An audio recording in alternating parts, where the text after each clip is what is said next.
बिस्मिल्लाहिर्रहमानिर्रहीम। अस्सलामुअलैकुम। सऊदी अरब की अब तक की आम खबरों के साथ मैं हूं आमिर शहजाद। अगर आप भी सऊदी अरब के हालात और वाक़यात से बाखबर रहना चाहते हैं तो वीडियो को पूरा देखिएगा। बढ़ते हैं खबरों की जानिब और शामिल करते हैं आज की पहली खबर।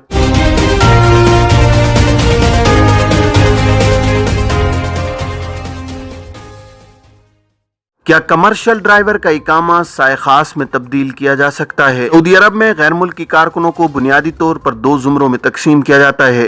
तिजारती इदारों में काम करने वाले कारकुन और इनफरादी शहरियों की जेर कफालत मुलाजमत करने वाले अफराद।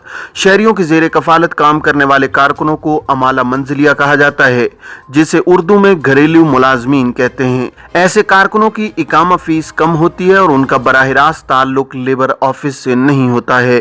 तिजारती इदारों के मुलाजमीन की इकामा फीस ज्यादा होती है और उनकी मंजूरी वजारत इफरादी को तो समाजी बहबूद आबादी से ली जाती है, जिनके इकामे के इजरा से कबल वर्क परमिट बनाए जाते हैं। सऊदी महकमा पासपोर्ट जवाजात से ट्विटर पर एक शख्स ने सवाल किया है कि क्या कमर्शियल ड्राइवर की कफालत घरेलू ड्राइवर के तौर पर की जा सकती है। इसके जवाब में जवाजात का कहना था कि कमर्शियल ड्राइवर के इकामा को साए खास में तब्दील करने की इजाज़त नहीं है। ऐसे अफराद जो कमर्शियल ड्राइवर होते हैं, इन्हें घरेलू ड्राइवर के इकामा पर तब्दील नहीं किया जा सकता है। वाज़ेह है कि मुमलिकत के कानून के मुताबिक तिजारती इदारों में काम करने वाले गैर मुल्की कारकुन वजारत इफरादी क़ुव्वत और समाजी बहबूद आबादी के तहत आते हैं। उनके वर्क परमिट के इजरा के लिए सऊदीयाइजेशन के कानून को मद्देनज़र रखा जाता है। ऐसे शोबे जो सऊदियों के लिए मखसूस हैं, उन पर गैर मुल्की काम नहीं कर सकते हैं। ममनुआ शोबे जिन पर सिर्फ सऊदियों को काम करने की इजाज़त है, उनके लिए गैर मुल्कियों को वर्क परमिट जारी नहीं किए जाते हैं। बाज़ शोबों में सऊदीयाइजेशन का तनासुब मुकर्रर होता है, जबकि बाज़ ऐसे शोबे जिनके लिए सऊदी कारकुन मौजूद होते हैं, इनमें गैर मुल्की कारकुनों को मुलाजमत नहीं दी जाती है। घरेलू मुलाजमीन जिनमें फैमिली ड्राइवर, चौकीदार, हाउस नर्स, खानसामा और खादिमा वगैरह शामिल हैं, ये मुलाजमीन अमाला मंजिलिया के ज़ुमरे में आते हैं। घरेलू मुलाजमीन के इकामों का इजरा और उनकी तजदीद बराह रास्त महकमा जवाजात से की जाती है, जिससे वजारत इफरादी क़ुव्वत का ताल्लुक नहीं होता है। मज़कूरा शोबों में आने वाले कारकुनों के इकामे की सालाना फीस भी कम होती है, जिसकी वजह से इन्हें कमर्शियल इदारों में तब्दील नहीं किया जा सकता। एक और शख्स की जानिब से सवाल पूछा गया है कि कारकुन को 5 बरस कबल हुरूब की वजह से डिपोर्ट किया गया था, उसे दोबारा बुलाने का कोई तरीका है या नहीं।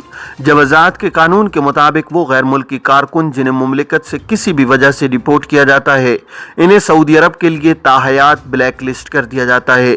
ऐसे अफराद जिन्हें डिपोर्ट किया जा चुका हो, वो नए कानून के तहत सऊदी अरब में किसी भी वर्क वीज़े पर दोबारा नहीं आ सकते हैं। अलबत्ता ऐसे अफराद को सिर्फ हज या उम्रा वीज़े पर आने की इजाजत होती है। वाज़ेह है कि बाज़ अफराद का ये ख्याल है कि चूंकि ब्लैक लिस्ट का कानून हाल ही में मंजूर हुआ है, इसलिए उसका इतलाक माजी में डिपोर्ट होने वालों पर नहीं होता, तो ये तसव्वुर गलत है। जवाजात की जानिब से मुतादिद बार इस हवाले से वजाहत की जा चुकी है कि डिपोर्ट होने वालों के बारे में मंजूर शुदा कानून के तहत इन्हें ताहयात ब्लैक लिस्ट किया जाता है।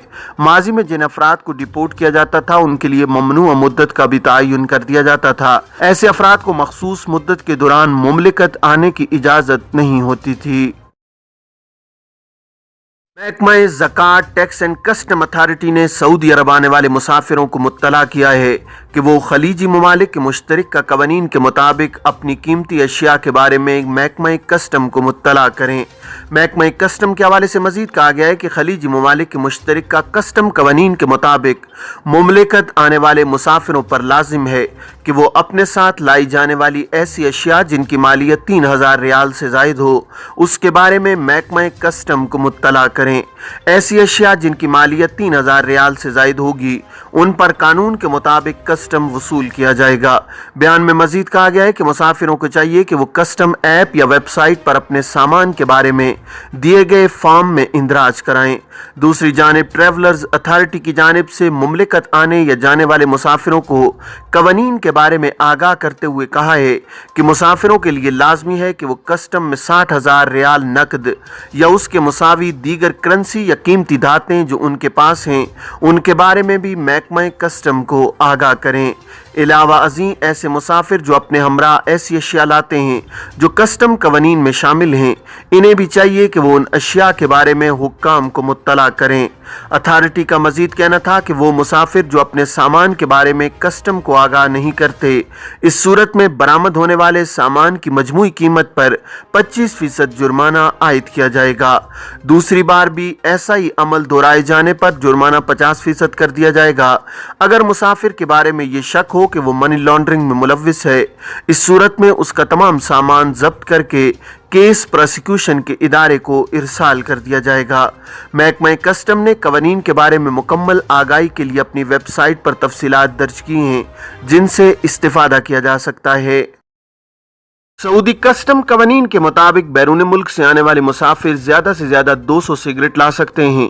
کسٹم قوانین کے مطابق تمباکو نوش افراد کے لیے حقے میں استعمال کرنے والا 3 کلو تک تمباکو لانے کی اجازت ہے۔ کسٹم قوانین کے مطابق مسافروں کے پاس 200 سے زیادہ سگریٹ یا 3 کلو سے زیادہ حقے میں استعمال ہونے والا تمباکو لانے کی صورت میں اسے ضبط کر کے کسٹم ڈیوٹی عائد کی جاتی ہے۔ واضح رہے کہ سعودی عرب میں نسوار ممنوع ہے اور اس پر پابندی عائد ہے، اس لیے مسافروں کو چاہیے کہ قوانین پر سختی سے عمل کریں تاکہ کسی قسم کی مشکل صورتحال کا سامنا نہ کرنا پڑے۔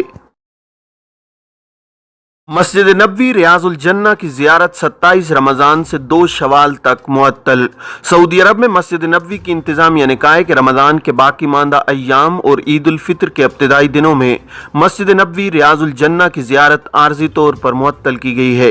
سرکاری خبر رساں ایجنسی SPA کے مطابق مسجد نبوی کی انتظامیہ نے فیصلے کی وضاحت کرتے ہوئے کہا ہے کہ 27 رمضان بمطابق 28 اپریل سے 2 شوال 3 مئی 2022 تک ریاض الجنہ کی زیارت معطل کی گئی ہے۔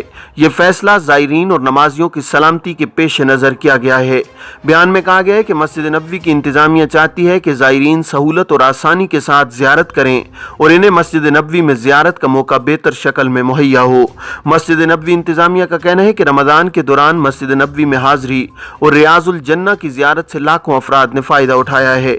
تراویح، تہجد اور عید الفطر کی نماز میں شرکت کے خواہش مندوں کی تعداد بڑھتی جا رہی ہے۔ اسی تناظر میں ریاض الجنہ کی زیارت عارضی طور پر بند کرنے کا فیصلہ کیا گیا ہے۔ عید الفطر پر سعودی عرب اور مشرق وسطیٰ کے لیے 22 اضافی پروازیں۔ ایمریٹس ایئر لائن عید الفطر کی آمد کے پیش نظر مملکت کے 7 شہروں اور مشرق وسطیٰ کے لیے اضافی پروازیں چلا رہی ہے۔ عرب نیوز کے مطابق ایئر لائن کے شیڈیول میں 22 نئی پروازوں کا اضافہ کیا جا رہا ہے جن میں اضافی نشستیں بھی ہوں گی۔ مزید پروازوں میں A380S اور بوئنگ 777S بھی شامل ہوں گی جن کو 28 اپریل سے 8 مئی تک سعودی عرب کے شہروں کے علاوہ کویت، بیروت اور عمان کے لیے چلایا جائے گا۔ اسی طرح سعودی عرب میں ریاض سے باہر اور اندر طلب کو پورا کرنے کے لیے 2 اور 8 مئی کو 2 اضافی پروازیں بھی چلائی جائیں گی۔ ختم قرآن کی دعا رمضان کی 29ویں شب کو تراویح میں ہوگی۔ سعودی عرب میں حرمین شریفین انتظامیہ کے سربراہ اعلیٰ شیخ ڈاکٹر عبد الرحمن السدیس نے کہا ہے کہ اس سال مسجد الحرم اور مسجد نبوی میں ختم قرآن کی دعا 29 رمضان کی شب کی تراویح میں ہوگی۔ اعلیٰ قیادت نے یہ فیصلہ مسلمانوں کے مفاد، ان کی سلامتی کی خاطر کیا ہے۔ حرمین انتظامیہ ویب سائٹ کے مطابق ڈاکٹر عبد الرحمن السدیس نے کہا ہے کہ رمضان کی 27ویں شب کے موقع پر مسجد الحرم میں زائرین کی تعداد رمضان کے آخری عشرے کی ہر رات سے زیادہ تھی۔ ان کی سلامتی اور آرام کے تمام انتظامات کیے گئے تھے۔ انہوں نے زائرین سے کہا ہے کہ وہ ایک دوسرے کا خیال رکھیں، نرمی سے پیش آئیں اور سکون سے کام لیا جائے، مسجد الحرم کے آداب کی پابندی کی جائے۔ زائرین عمرے کے دوران فوٹوگرافی سے گریز کریں، وزارت حج و عمرہ۔ سعودی وزارت حج و عمرہ نے کہا ہے کہ زائرین خانہ کعبہ کا طواف اور صفا و مروہ کی سعی کرتے ہوئے فوٹو اور ویڈیوگرافی سے گریز کریں، یکسو ہو کر عبادت کی جائے۔ حد سے زیادہ فوٹوگرافی عبادت کے ماحول کو متاثر کر رہی ہے۔ وزارت حج و عمرہ نے ٹویٹر پر بیان میں کہا ہے کہ مسجد الحرم میں عمرے کے دوران فوٹوگرافی عبادت میں خلل پیدا کر رہی ہے۔ فوٹوگرافی کے دوران قریب سے گزرنے والوں کی روحانی کیفیت متاثر ہوتی ہے۔ وزارت حج و عمرہ کا کہنا ہے کہ جو لوگ زائرین میں فوٹوگرافی اور ویڈیو میں دلچسپی رکھتے ہوں ان کے لیے ضروری ہے کہ وہ طواف و سعی اور نماز کے دوران دوسرے زائرین کی پرائیویسی کا خیال رکھیں اور انہیں الجھن میں نہ ڈالا جائے۔ وزارت حج و عمرہ نے رمضان کے آخری عشرے میں ازدحام کے پیش نظر زائرین کو مشورہ دیا ہے کہ وہ نئے ماسک کا استعمال کریں، طواف اور سعی میں تیزی نہ دکھائیں، مسجد الحرم میں زیادہ سامان نہ لایا جائے۔ یہ تھیں اب تک کی عام خبریں۔ اب تمام احباب کے قیمتی وقت کا بہت شکریہ۔ اپنے ارد گرد کے لوگوں کا بہت سارا خیال رکھیے گا۔ مجھے دیجیے اجازت۔ السلام علیکم ورحمۃ اللہ۔